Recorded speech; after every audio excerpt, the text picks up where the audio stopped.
Hello everyone, this next game was played in California 3 days ago actually. It was the Xtracon Open and it was played between Jobava Baadur and the legendary Nigel Short.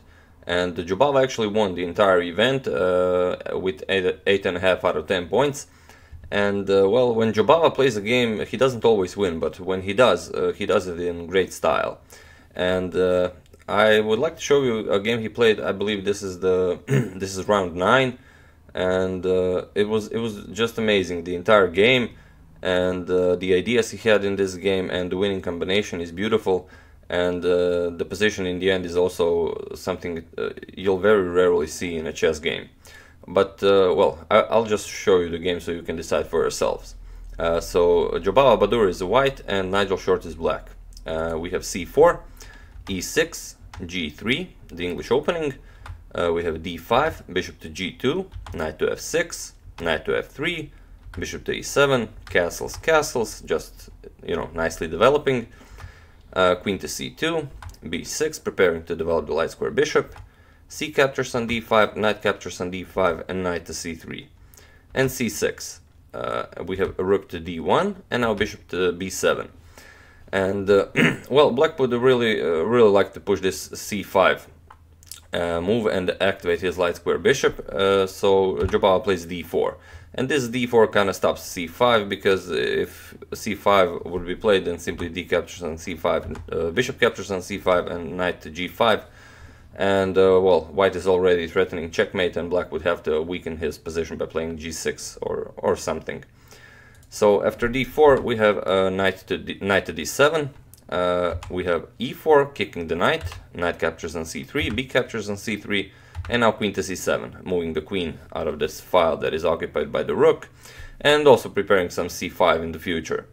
So we have bishop to f4, attacking the queen by Jobava, and now bishop to d6.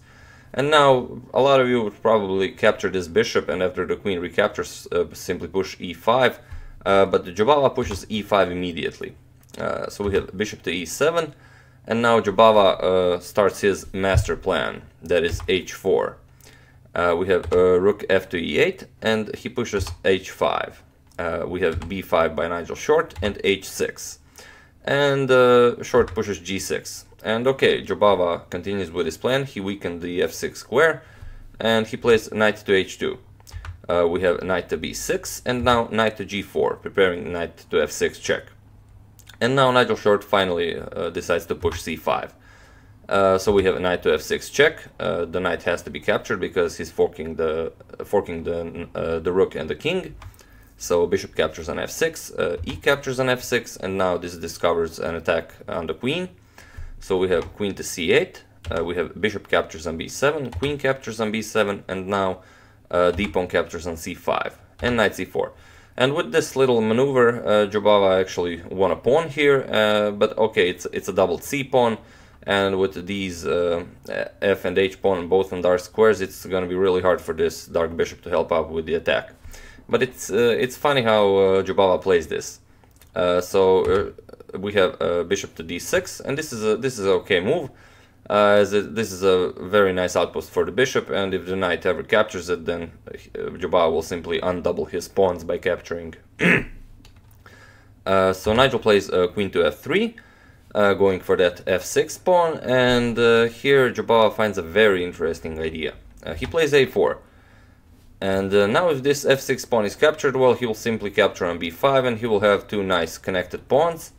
So Short captures here, b captures on a4, and now Jobava plays rook to d4 with a tempo on the knight.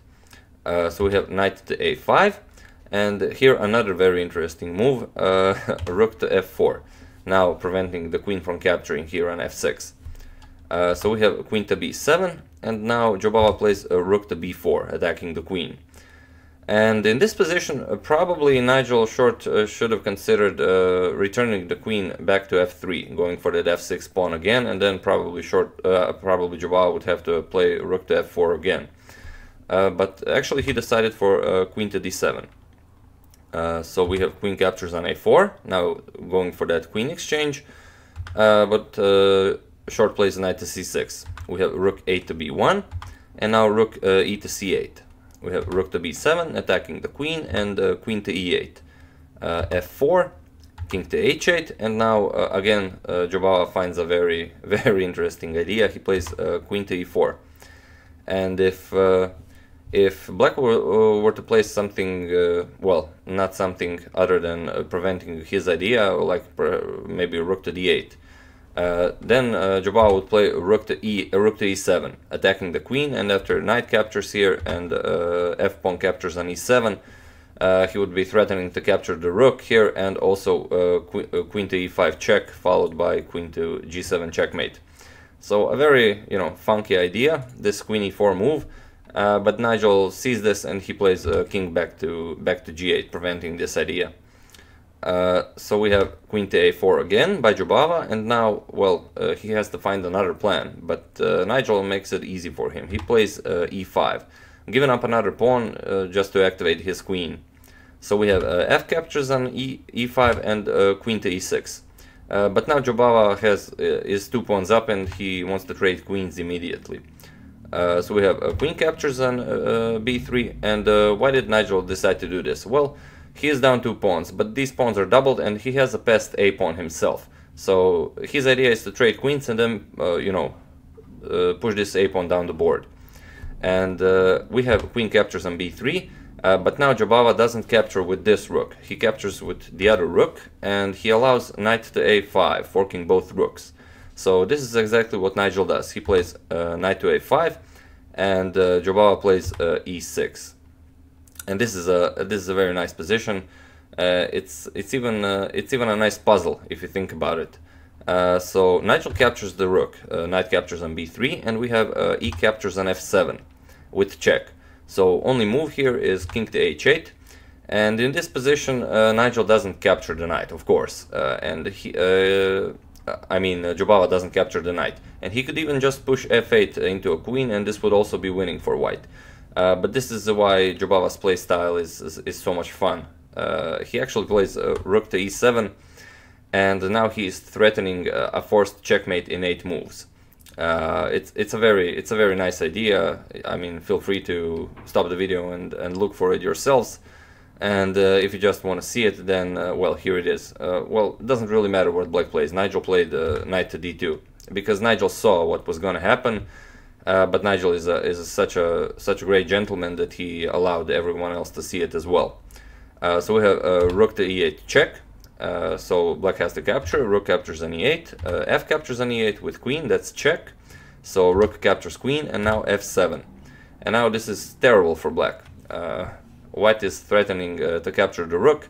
The rook can't really stop this pawn from going forward to f8, and even if he wanted to play something like rook to f8 with some silly ideas, then he would get bishop to e5 checkmate. So he plays a couple of more moves, only moves rook to e1 check. We have king to g2, rook to e2 check, king to h3, and now rook to f2 to prevent this pawn from becoming a queen, and now simply bishop to e5 check. And the king has nowhere to go, only move is rook to f6. And this is the position I wanted to really show you. It's so rare that you will see a position like this.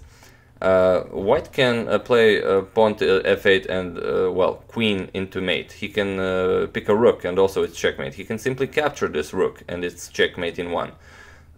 White can play simply c6, and again, black doesn't have a move. White can simply choose when to checkmate black and how. He can even play something like king to g2 and then, just finish the game next move. But as Nigel Short was such a gentleman to allow Jobava to show his fancy combination, he decides not to torture him anymore, and he played bishop captures on f6 with checkmate.